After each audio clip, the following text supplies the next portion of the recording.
Hello friends, आज हम लोग देखने वाले हैं सीजी व्यापम का जो मैथ्स के क्वेश्चंस आए हुए हैं प्रीवियस ईयर में। वो क्वेश्चंस हम लोग देख रहे थे जिसमें हमने एनएनआरआई का जो पेपर हुआ उसका पहला पार्ट हमने देख लिया था। पहला पार्ट आज हम लोग देख लेंगे दूसरा भाग इसमें आपके जितने भी मैथ्स के क्वेश्चंस है उसे कंप्लीट करा दिए जाएंगे। चले देखते हैं हम लोग का आज का मैथ्स का पहला क्वेश्चन जो आपके प्रीवियस ईयर एनएनआरआई के पेपर में आया हुआ था। राजा की शादी 8 साल पहले हुई। उसकी वर्तमान आयु विवाह के समय आयु का 6/5 गुना है। शादी के समय राजा की बहन उससे 10 साल छोटी थी। तो बताइए वर्तमान आयु क्या है। यानी यहाँ पर आपके पास दो चीजें हैं। एक तो 8 साल पहले की चीजें बात किया है, 8 साल पहले की बात किया है, और उसके बाद वर्तमान की बात किया है। 8 साल पहले और ये हो गया आपका वर्तमान। दो चीजें आप लिख लेंगे। अब यहाँ पर दो व्यक्ति हैं तो उनके बारे में लिख लीजिए। एक व्यक्ति है राजा और उसकी बहन। राजा और उसकी बहन, बहन की वर्तमान आयु पूछा है। चलिए राजा के बारे में क्या दिया है देख लेते हैं। राजा की शादी 8 साल पहले हुई थी। मान लीजिए राजा की आयु जो 8 साल पहले थी x। राजा की आयु 8 साल पहले थी x। उसकी वर्तमान आयु विवाह के समय की आयु का 6/5 गुना है। अब बोलता है वर्तमान आयु जो है विवाह के समय कितना था x, और वर्तमान समय में कितना हो जाएगा। वर्तमान समय में आप देखेंगे तो यहाँ पर कितना है, 8 साल पहले था तो 8 साल बाद वर्तमान आयु में आएगा। तो अब वर्तमान आयु में यहाँ पर 8 साल हम जोड़ लेंगे तो कितना हो जाएगा x+8। फिर देखिए यहाँ पर क्या बोलता है, उसकी वर्तमान आयु, ये हो गई उसकी वर्तमान आयु। वर्तमान आयु विवाह के समय की आयु का 6/5 गुना है। विवाह की समय की आयु कितनी थी x, तो इसका हो जाएगा 6/5 गुना। तो यहाँ से क्या कीजिए आप x की वैल्यू निकाल लीजिए। x की वैल्यू निकालेंगे क्या हो जाएगा 6/5x minus x is equal to 8। ये हो गया आपका x/5 इजिकल टू 8, या आप बोल सकते हैं x इजिकल टू 40 वर्ष।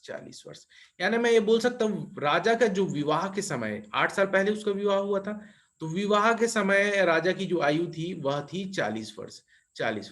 इसके बाद क्या बोलता है, दूसरी लाइन को पढ़िए। शादी के समय राजा की बहन उससे 10 साल छोटी थी। शादी के समय उसकी बहन उससे 10 साल छोटी थी। यानी राजा अगर शादी के समय 40 का था तो उसकी बहन थी 30 वर्ष की। तो बताइए वर्तमान आयु कितनी है। तो वर्तमान में लेके आ जाइए, इसमें 8 जोड़िए, ये पहुंच गया बहन की वर्तमान आयु। तो ये मिल गया हमें, बहन की वर्तमान आयु कितनी मिल गई 38 वर्ष। Option number B. चलिए अगला देखते हैं। इसको आप ऑप्शन से भी सॉल्व कर सकते हैं बट एक्सप्लेन करना था इसलिए मैंने ये चीज बताई। चलिए अगला क्वेश्चन देखिए। दो टेलर्स एक्स और वाई को उनके नियोक्ता ने कुल 550 रुपए प्रति माह प्रदान किए। एक्स की राशि वाई को प्रदान की गई राशि के 120% हो, तो बताइए प्रति सप्ताह कितनी होगी। तो सबसे पहले लाइन के अकॉर्डिंग यह दिया हुआ है एक्स और वाई की कुल जो उनके प्रति सप्ताह जितनी उसको इनकम मिलती थी या सैलरी मिलती थी वह थी एक्स प्लस वाई। हम देखें तो वह दिया हुआ है 550 रुपए। उसके बाद दूसरे लाइन में जो दिया है उसका आपको यूज करना है इस इक्वेशन में। पहला इक्वेशन मान लीजिए, फिर बोलता है एक्स की राशि वाई को प्रदान की गई राशि का 120% है। एक्स की राशि वाई को प्रदान की गई राशि के 120, तो वाई का क्या बोलता है ये 120% है। तो क्या कर लेंगे हम लोग, इसको यहां से वैल्यू निकालेंगे और रख देते हैं पहले इक्वेशन में। पहले इक्वेशन में जब इस वैल्यू को रखेंगे तो हमें क्या मिलेगा, y इंटू 120/100 प्लस y, यहां पर ये हो गया आपका y और ये 550। काट लेंगे इसको, 2 छक्के 12 और 2 पंचे 10, 0 0 कैंसल। ये हो गया आपका अप्रॉक्स मिल जाएगा आपको 11y/5 और ये हो जाएगा 550। यहां से इसे कैंसल आउट कर लीजिए 50, और ये मिल गया आपको y की वैल्यू 5 पंचे 25, 250 रुपए। 250 रुपए। आपको पूछा क्या है, y की राशि पूछा है, y की राशि हमने निकाल ली, ऑप्शन नंबर बी। चलिए अगला देखते हैं। एक घड़ी का अंकित मूल्य से 32 रुपए कम कर देने पर दुकानदार को 20% का लाभ होता है। यदि इसका क्रय मूल्य 640 रुपए हो तो अंकित मूल्य पर बेचने पर इसका प्रतिशत लाभ क्या होगा बोला है। बहुत अच्छा क्वेश्चन है, जिसे अगर ये लाभ हानि का कॉन्सेप्ट अगर क्लियर है प्रॉफिट लॉस का, तो बिल्कुल ये क्वेश्चन आसानी से बना सकता है। कोई ज्यादा टफ क्वेश्चन नहीं दिया हुआ है। तो क्या बोला है उसे पहले देख लीजिए। तीन चीजें यहां पर होती है हमारे पास, कभी भी लाभ हानि में तीन चीजें आपके पास होती है। एक क्रय मूल्य होता है, एक विक्रय मूल्य होता है, और एक यहाँ पर अंकित मूल्य होता है। तीन चीजों के बारे में ही हमेशा बात की जाती है, इसके अलावा आपके लाभ हानि में कुछ नहीं मिलता है। ये तीन डेटा रहता है, तीन डेटे का उपयोग करते हैं। सबसे पहले दिया हुआ है 640 रुपए क्रय मूल्य, तो यहाँ पर लिख लीजिए भाई 640 रुपए क्रय मूल्य। कहीं लाभ हानि दिया है क्या, उसे देख लीजिए। हाँ भाई लाभ हानि दिया है, बोलता है 20% लाभ है, तो 20% जैसी इसको मैं लाभ अगर प्रदान करता हूं, लाभ इसे जैसी मिलता है तो मुझे मिल जाता है विक्रय मूल्य। विक्रय मूल्य 640 रुपए मेरा क्रय मूल्य था, उसे मुझे हुआ लाभ, प्रॉफिट हुआ 120% का।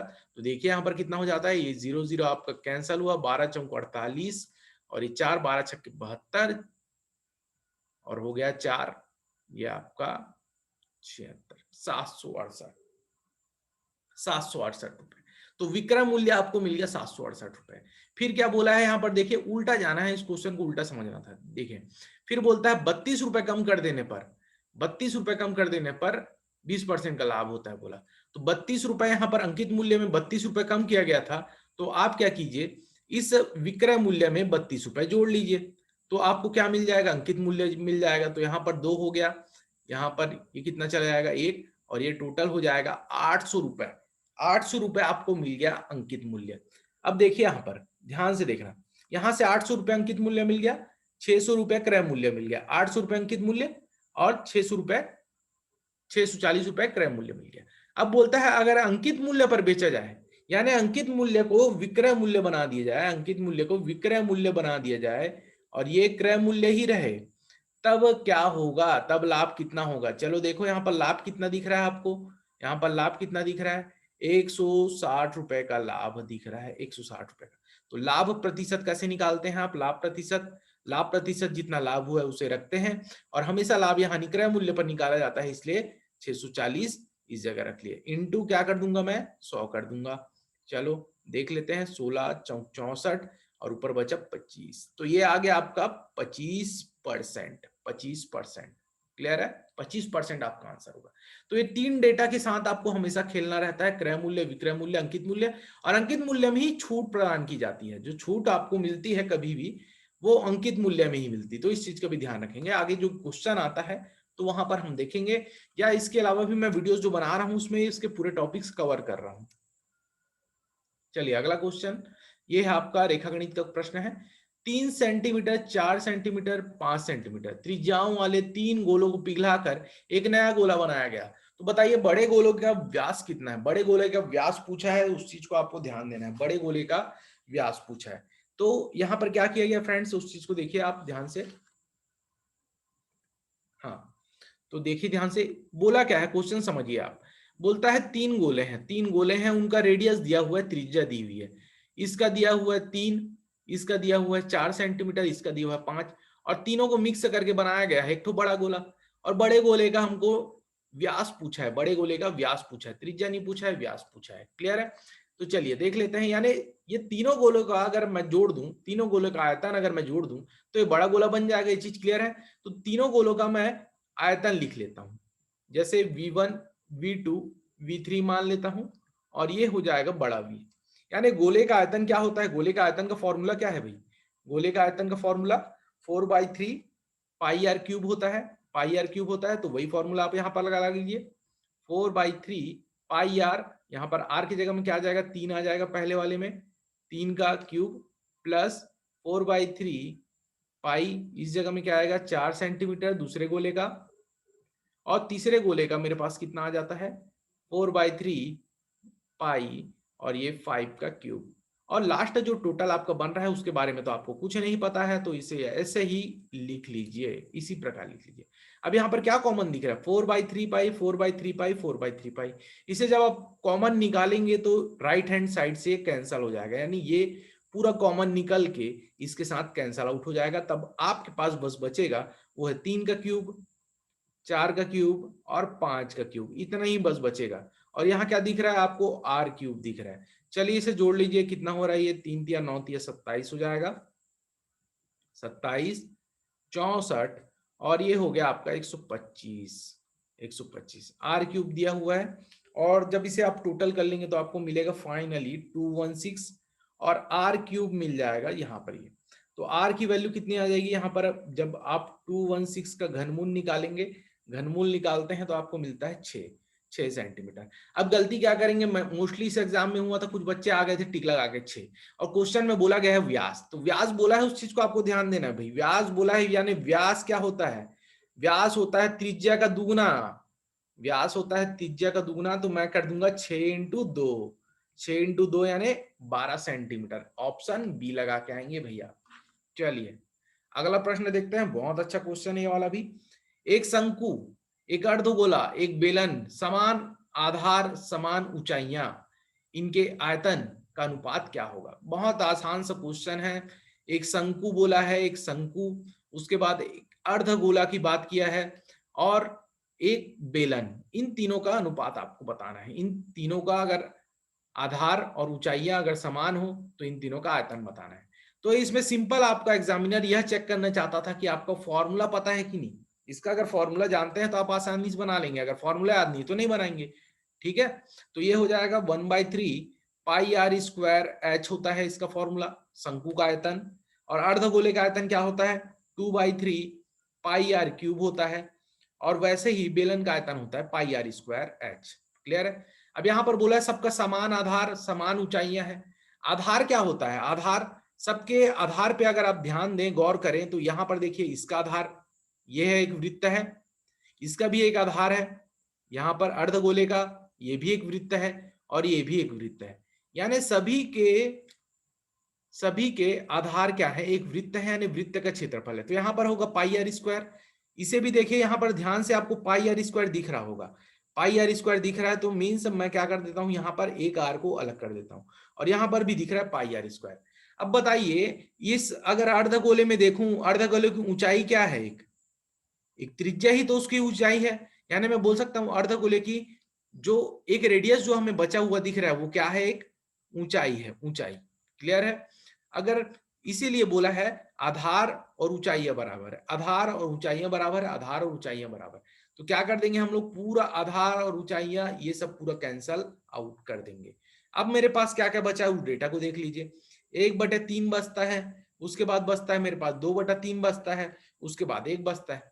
और कभी भी अनुपात को सरलीकरण कैसे करते हैं, कभी भी भिन्न में अगर आपके पास अनुपात है तो आप क्या करेंगे, सिंपल जो उनके हर हैं, जो हर है, जैसे 3 3 और यहां पर क्या है हर में 1, तो यहां पर ले लीजिए इनका लघुत्तम, 3 3 1 का लघुत्तम हो जाएगा 3, और उसी को आपको क्या कर देना है, इसमें गुणा कर देना है ताकि ये सरल हो जाए। अब सरल होने के बाद क्या मिल गया, ये 1, ये 2 और ये 3। यानी मैं बोल सकता हूं इनके आयतनों का अनुपात क्या है, 1 2 3 है, 1:2:3 है। Clear friends.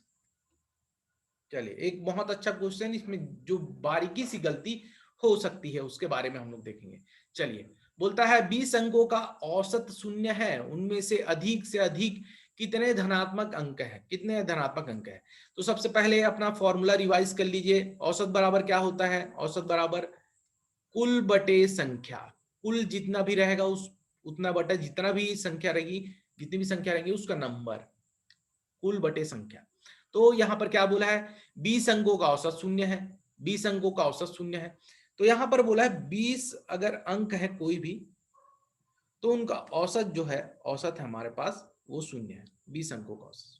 अब यहां पर समझना क्या है फ्रेंड, उस चीज को ध्यान दीजिए। 20 अंकों का औसत कब शून्य होगा, 20 अंकों का औसत जो है कब शून्य होगा।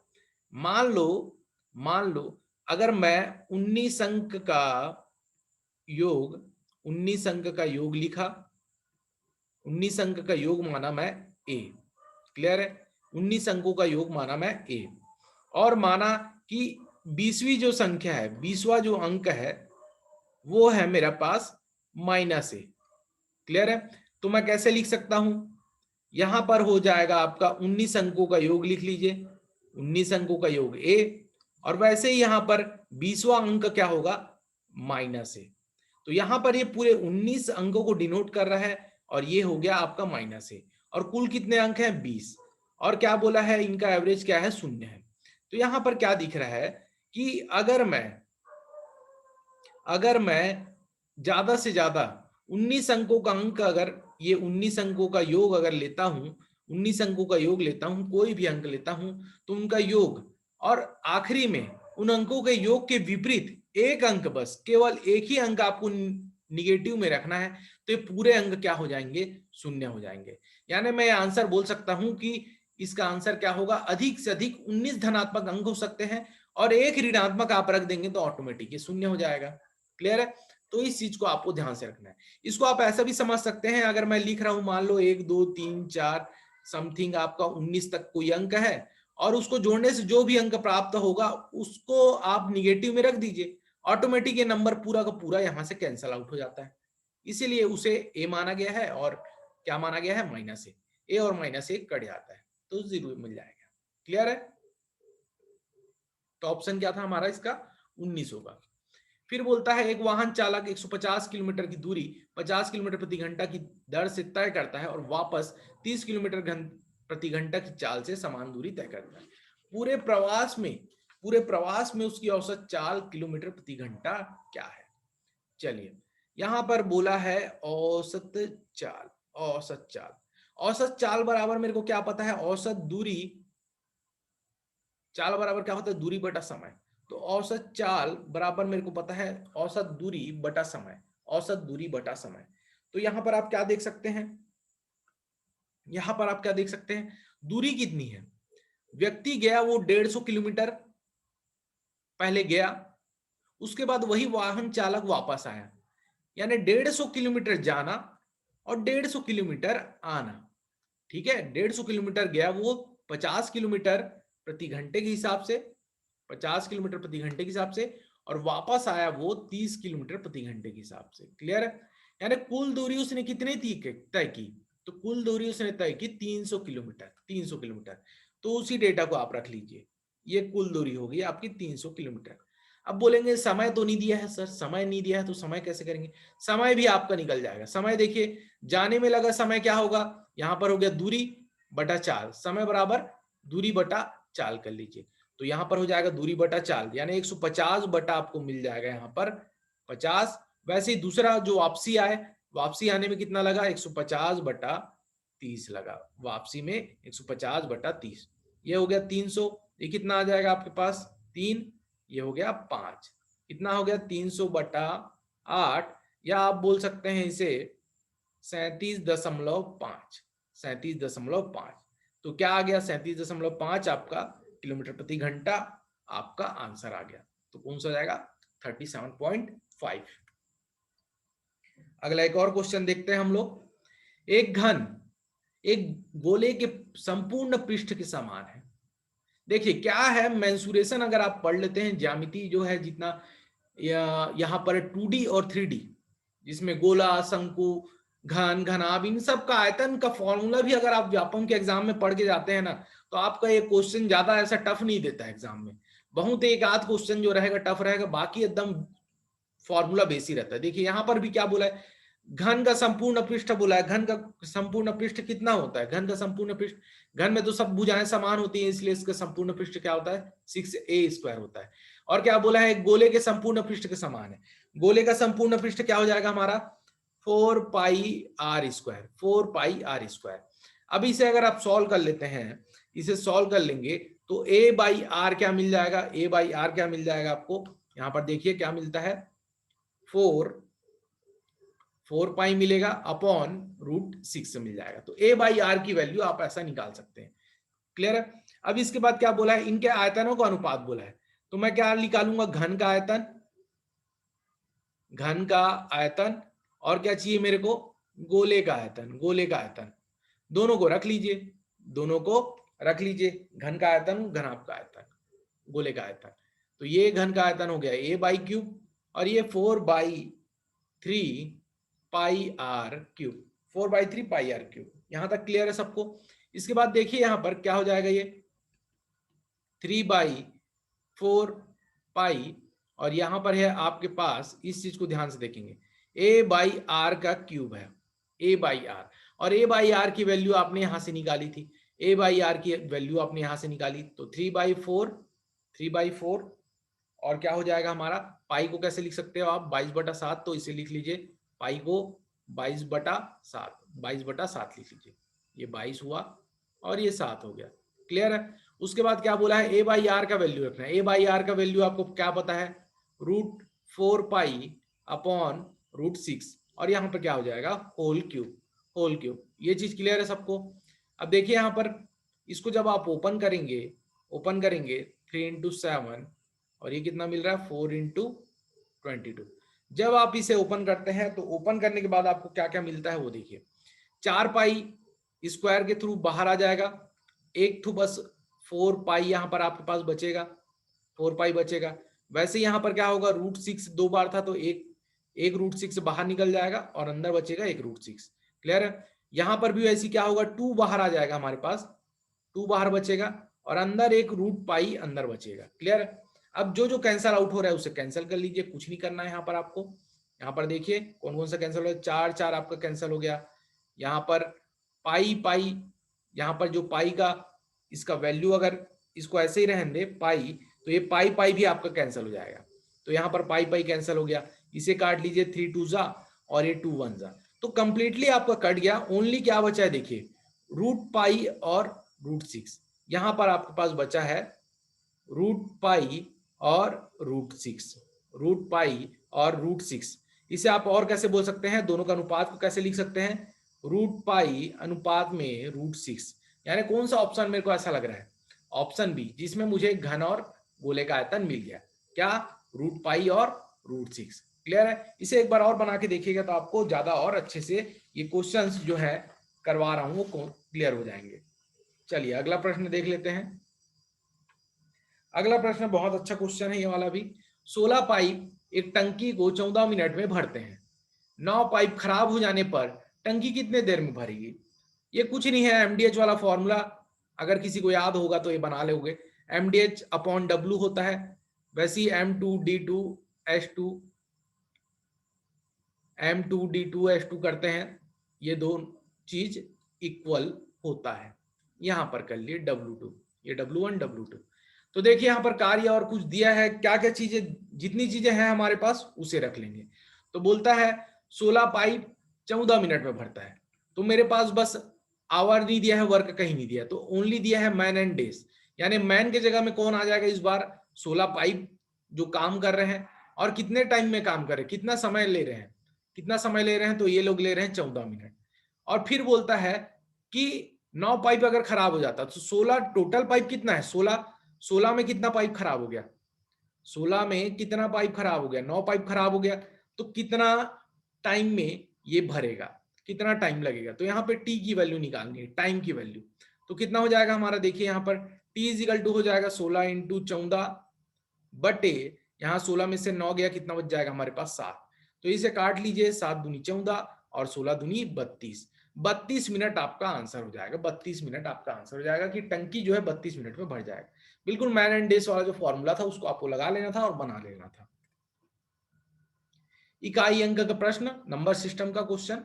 इकाई अंक बोलता है 3 की पावर 65 है, 3 की पावर 65, 6 की पावर 59, 7 की पावर 71। इसके लिए मैंने एक वीडियो अपलोड कर रखा है कि जिसमें इकाई अंक निकालने का तरीका मैंने बताया।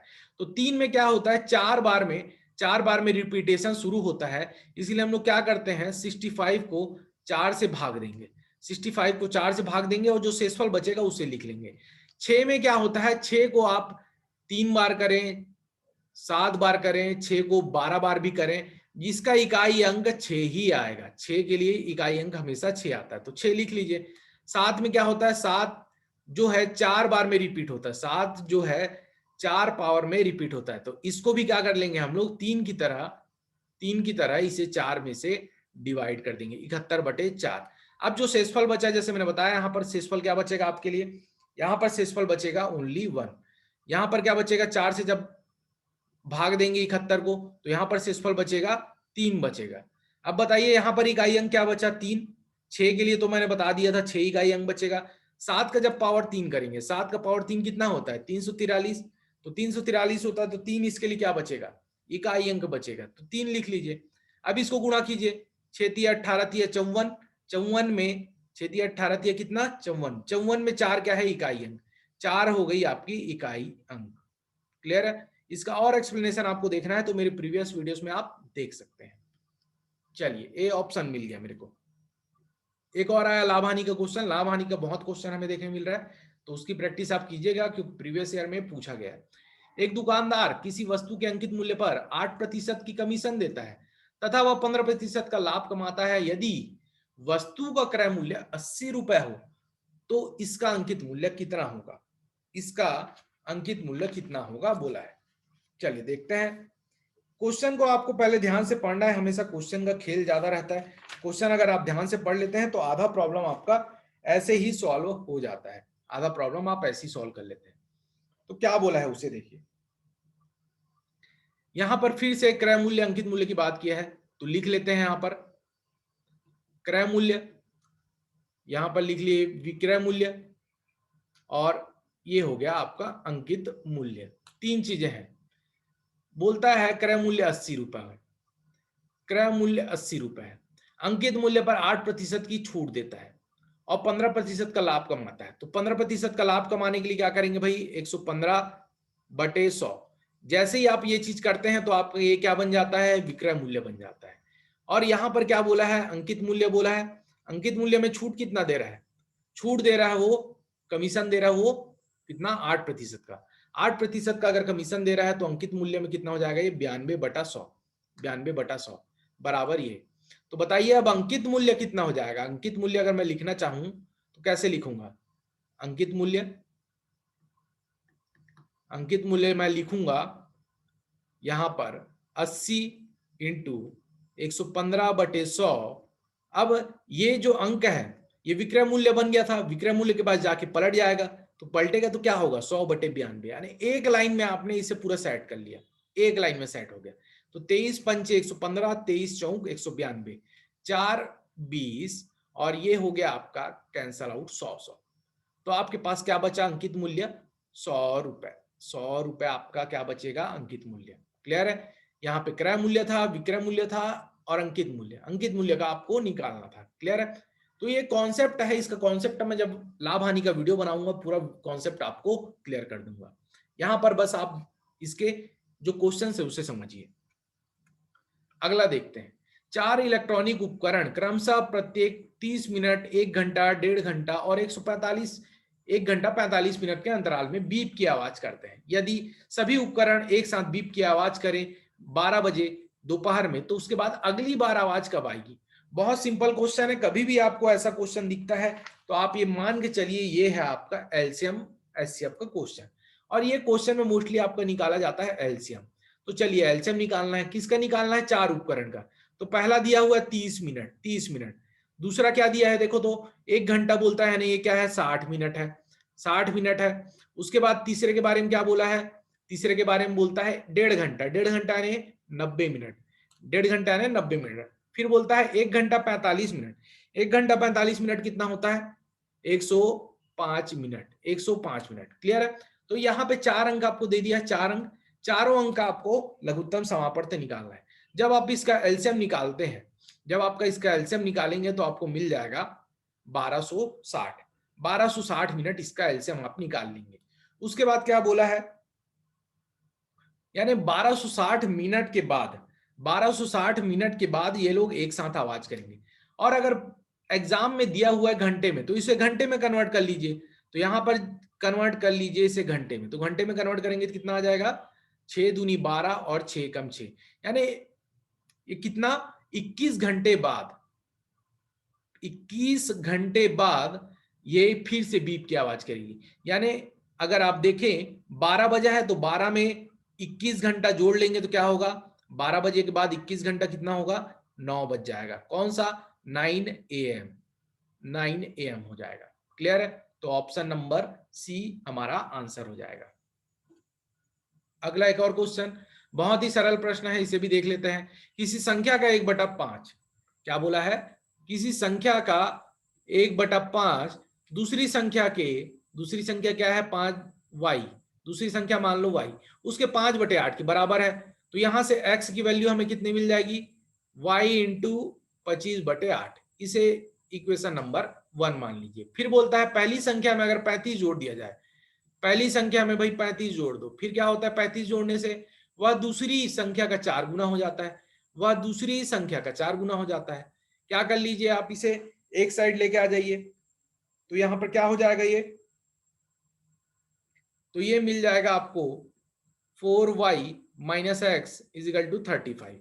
क्या की वैल्यू रखना है आपको, x की वैल्यू रख दीजिए। चलिए x की वैल्यू जैसे ही रखते हैं आप तो कितना मिलेगा 25/8 y इज इक्वल टू 35। ये कितना हो जाएगा 8 चौक 32, 32 में 25 जाएगा, यहां से एलसीएम निकालेंगे कितना होगा 8 चौक 32, 32 में 5 गया 25 गया, कितना हो जाएगा हमारे पास यहाँ पर 7/8। तो ये मिल गया आपको 7/8y बराबर 35। इसे आप काटेंगे 7 पंचे 35 और ये कितना आ गया y का वैल्यू 40। तो हमारी दूसरी संख्या कोई पूछा है, y हमने दूसरी संख्या माना था, तो ये क्या मिल गया हमें option number B. Option number B बिल्कुल आसान सा प्रश्न था, इसमें कोई ज्यादा कॉम्प्लिकेशन नहीं था। अगला प्रश्न देख रहे हैं हम लोग, किसी चतुर्भुज के कोण 2 थीटा 3 थीटा 4 थीटा और 9 थीटा दिया हुआ है। चतुर्भुज का कोण दिया है भाई, चतुर्भुज का कोण 2 थीटा है, 9 है, 4 है और क्या है हमारे पास यहाँ पर आपका 3 थीटा। तो ये चार कोण दिए हुए, जैसे कि मेरे को पता है, बहुत हर कोई जानता है चतुर्भुज के चारों कोणों का योग कितना हो जाएगा 360 होगा। तो 360 होगा तो कैसे लिख सकता हूँ 2 3 थीटा 4 थीटा प्लस 9 थीटा, चारों कोणों का योग लिख लीजिए, कितना हो गया 360 हो गया। इसे जोड़ लीजिए 3 2 5 4 9 9 9 18 थीटा, कितना आ गया 360 और थीटा की वैल्यू मेरे को मिल जाती है इसी प्रकार 20 अंश 20 अंश। इसके बाद बोला क्या है उसे देख लीजिए, सबसे बड़े और सबसे छोटे कोणों का अंतर। सबसे बड़ा कोण क्या है 9 थीटा, सबसे छोटा कोण क्या है 2 थीटा। तो 9 थीटा कितना हो जाएगा हमारा 9 थीटा 180 और 2 थीटा कितना हो जाएगा हमारे पास 40 अंश। तो 180 माइनस 40 कितना हो जाएगा हमारे पास 140 अंश, यानी दोनों कोणों का अंतर बड़े और छोटे का अंतर कितना आ गया 140 अंश। क्लियर है, ध्यान से देख लीजिए, इसका पीडीएफ भी मैं लास्ट में अपलोड कर दूंगा ताकि आप इसके सॉल्यूशंस देख सके। अगला प्रश्न, साझेदारी पार्टनरशिप का एक क्वेश्चन है। क्या बोला है, 3 साझेदारों को एक व्यापार में लाभ का अनुपात 5 7 8 दिया गया है। बोलता है 14 महीना 8 महीना 7 महीना के लिए निवेशित रहा और तो इनकी पूंजी का अनुपात पूछा है। पूंजी का अनुपात, सबसे पहला तो मैं इसके लिए एक कॉन्सेप्ट बता देता हूं फ्रेंड्स। इसका जो मैं वीडियो है पूरे क्लास का वीडियो भी अपलोड कर चुका हूं, वहां भी देखिएगा। तो मैंने वहां पर बताया है कि कभी भी लाभ जो होता है, लाभ जो होता है, जो पूंजी या जो आपने इन्वेस्ट किया पूंजी और आपके जितने टाइम है, समय, जितना समय आपने लिया, या मैं बोल सकता हूं प्रॉफिट, और जितना आपने इन्वेस्टमेंट किया मनी इनटू टाइम, इसको मैं नाम देता हूं रूल पीएमटी का रूल। पीएमटी का रूल बोलता हूं मैं इसे, पीएमटी का रूल, कि profit is equal to money into time, profit is equal to money into time. तो देखिए यहां पर मनी दिया हुआ है, क्या मनी, यहां पर मनी नहीं दिया है। जितना पूंजी है, जितना आपने मनी लगाया, पैसा लगाया, उसके बारे में बात किया ही नहीं है। बोलता है टाइम को दे दिया है, टाइम को दे दिया है और दिया हुआ है लाभ, प्रॉफिट को दे दिया है। 3 चीजें आपको प्रोवाइड कर दी है, लाभ आपको दे दिया है, लाभ 3 चीजें दी हुई, जिसमें जितना इन्वेस्ट किया गया है उसे आप मान लीजिए एक्स वाई जेड मान लीजिए। फिर क्या दिया हुआ है हमें, टाइम दिया हुआ है, कितना कितना महीना दिया है 14 दिया है, 8 दिया है और 7 महीने के लिए। और लाभ का अनुपात कितना है हमारे पास 5 7 और कितना दिया है हमारे पास 8। ये हो गया हमारा लाभ का अनुपात, लाभ का अनुपात हमको दिया है। तो मैं ये बोल सकता हूं कि x इंटू 14 होगा, यहां पर y इंटू 8 होगा और ये z इंटू 7 होगा। तो यहां पर x की वैल्यू क्या मिलती है आपको, x की वैल्यू कितनी मिलती है, देखिए यहां पर अगर मैं इस प्रकार लिख दूं x y z, तो x की वैल्यू आपको मिल जाएगी 14/5/14। कैसे निकाले हैं, एक क्वेश्चन, एक चीज को दिखा देता हूं मैं आपको। अगर x इंटू 14 है, x into 14 is equal to 5 है, तो x की वैल्यू कितनी आ जाएगी 5/14। इसी प्रकार x की वैल्यू यहां पर लिखते जाइए आप, x 5/14, ये कितना हो जाएगा 7/8, 7/8। उसी प्रकार आपका हो जाएगा यहां पर भी 8/7।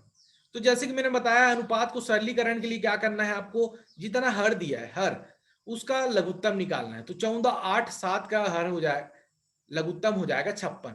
तो 56 का गुणा यहां कर दीजिए, 56 का गुणा इस जगह कर दीजिए। ये हो गया आपका 56 गुना।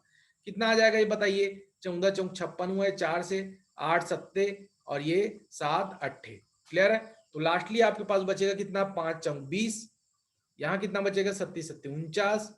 यहाँ कितना बचेगा बताइए फ्रेंड्स? अट्ठे अट्ठे 64। तो ये मिल गया 20 49 64। ये क्या मिल गया? आपने जितना पूंजी निवेश किया था उसका अनुपात मिल गया, उसका अनुपात मिल गया। तो हमारे पास ऑप्शन नंबर बी हमारा आंसर हो जाएगा। क्लियर है? चलिए एक और आ गया आपका, जैसे कि मैंने बताया मेंसुरेशन के बहुत सारे क्वेश्चन आते हैं। देखिए एक और लंब वृत्तीय बेलन के बारे में फिर पूछ दिया है। चलिए देख लेते हैं पहले हमारे पास क्या क्या है डेटा। ये हो गया आपका एक लंब वृत्तीय बेलन, लंब वृत्तीय बेलन हो गया। इसकी हाइट दी हुई है, हाइट दी हुई है कितनी? 28 सेंटीमीटर बोलता है। इसका पृष्ठीय क्षेत्रफल बोला है 44 वर्ग सेंटीमीटर है पृष्ठीय क्षेत्रफल। तो कर्व सरफेस क्या हो जाएगा? पृष्ठीय क्षेत्रफल क्या हो जाएगा इसका? यहां पर से देख लेते हैं पृष्ठीय क्षेत्रफल कितना मिल जाएगा हमें। पृष्ठीय क्षेत्रफल होता है 2 पाई आर एच। 2 पाई आर एच आपको दिया हुआ है 44 और हाइट तो यहां से पता ही है मेरे को 28। तो यहां पर रख लीजिए इसे 220/7। आर की वैल्यू मेरे को नहीं पता है, हाइट मेरे को पता है तो 28 रख लीजिए और ये हो गया 44।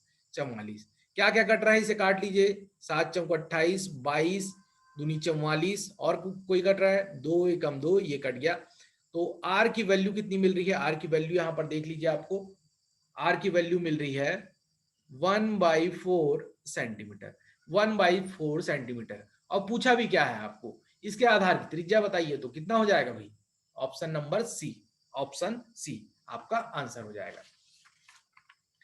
अगला एक और क्वेश्चन हमारे पास, ये आपका लास्ट क्वेश्चन है। यहां पर आपका जो प्रीवियस ईयर का एनएनआरआई का जो मैं सॉल्यूशन करवा रहा हूं उसका ये लास्ट क्वेश्चन है और आपका मैंने पूरा पेपर सॉल्व करवा दिया है। गणित का, रीजनिंग के भी क्वेश्चंस मैं लेके आऊंगा, इसी प्रकार आप हमारे साथ जुड़े रहिए। चलिए देखिए अगला क्वेश्चन बोलता है 8 अंकों का औसत 20 है। 8 अंकों का औसत 20 है, तो अगर 8 अंकों का औसत 20 है तो टोटल बराबर क्या होता है? एवरेज औसत इंटू नंबर, जितना नंबर दिया हुआ, तो टोटल कितना हो जाएगा हमारे पास? 20 इंटू 8 कितना हो गया? ये 160। पहले लाइन से आप डायरेक्ट काम ये वाला कर लेंगे 160। यदि पहले दो अंकों का औसत 15/1/2 है, 15 से ही 1/2 है बोलता है, तो 15 से ही 1/2 कितना हो जाएगा? हम इसे कैसे लिख सकते हैं? 15 से ही 1/2 हो जाएगा ने 31/2। तो इसे कैसे लिख सकते हैं? 31/2 इंटू 2, पहले दो नंबर के बारे में बोल दिया। फिर आगे बढ़ते हैं हम लोग, फिर आगे बढ़े तो अगले 3 अंकों का औसत दिया हुआ है 21/1/3। 21/1/3 मतलब कितना हो जाएगा हमारे पास? ये हो जाएगा आपके पास 64/3। 64/3 हो जाएगा। 3 एकम 63, 63 एक 64/3। 64/3 यानी 3 अंकों का औसत कितना? ये हो गया, ये हो गया आपका टोटल। ये 2 अंक हो गए, पहले के 2 अंक, 2 अंक आगे के 3। अब कितने अंक बचे हैं? ये हो गया 5। 3 अंक और बचे हैं, उनके बारे में क्या बोला है? देखिए उनके बारे में क्या बोलता है, उनके बारे में क्या बोला है। आगे के 3 अंक के बारे में बोलता है वो कि छठवां अंक 7वें और 8वें अंक से 4 अंक और 7 अंक कम है। छठवें अंक के बारे में, यानी अगर मैं बात करूं छठवां अंक को अगर मैं x मान लूं तो 7वां अंक क्या होगा? कम है बोला तो ये उतना ज्यादा हो जाएगा 7वां अंक। ये हो गया 7वां अंक, ये था आपका 6वां अंक, ये हो गया 7वां। और 8वें के बारे में कितना बोला है? कितना कम था वो? 7 कम था। तो यहां पर क्या कर लीजिए? 7 बढ़ा लीजिए। क्लियर है? ये चीजें क्लियर हो गई हमारी। अब टोटल कितना है हमारे? 160, जैसे कि हमने निकाल के रखा था। ये क्या हो गया? 2 2 कैंसल, 3 3 कैंसल, 31 और 64 अगर ऐड करेंगे तो हमारे पास कितना आ जाएगा? 4 1 5 और 6 3 9, 95। 95 plus 3x plus 11 equal to 160। Clear है? इसे उस ओर पक्षांतर कर लेंगे। पक्षांतर करने के पश्चात हमें क्या मिलेगा? देखिए पक्षांतर करने के पश्चात क्या मिलेगा? 3x इजिकल टू, ये कितना हो जाएगा हमारे पास? इसे ऐड कर लीजिए, ये हो जाएगा आपके पास 106। 106 तो यहां पर हो गया ये 106 और इसे आप माइनस कर लेंगे तो 160 माइनस 95 और 11 को जोड़ने से मिला हमें 106। तो ये 106 को आप इस प्रकार घटा लीजिए तो कितना मिलेगा? 10 में 6 गया 4, 6 में 1 गया, कितना मिला हमें? 5। तो 54 आपको 3x के बराबर मिल गया और x के बराबर बोल सकते हैं हम लोग 54/18। तो 18 तिया 54। x की वैल्यू अगर आपको 3 मिल गई है तो बोला क्या है, 8वां अंक। 8वां अंक क्या था हमारा, x + 7। तो यहां पर जोड़ लीजिए आप, कितना हो जाएगा आपके पास, एक सेकंड, यहां पे होगा आपका ये 54/3 होगा, आएगा 18। x की वैल्यू आएगी 18। तो 18 प्लस क्या करेंगे, यहाँ पे 8वां अंक क्या है हमारा, x + 7 है। तो 18 + 7 करेंगे, हमें क्या मिल जाएगा, 25। तो हमारा सी ऑप्शन 25। तो इस प्रकार हमने क्या देख लिया, पूरा एनएनआरआई का जो पेपर है हमने सॉल्व कर लिया है। आपको अगर इसके और डिस्क्रिप्शन देखे होंगे तो मैंने एक्सप्लेनेशन वीडियो बना रखे हैं, रिकॉर्डेड वीडियो अवेलेबल है मेरे प्लेलिस्ट में। तो वहां जुड़िए और आगे भी हमारे साथ सब्सक्राइब करके रखिए, तो आपको और भी वीडियो मिलते रहेंगे। धन्यवाद।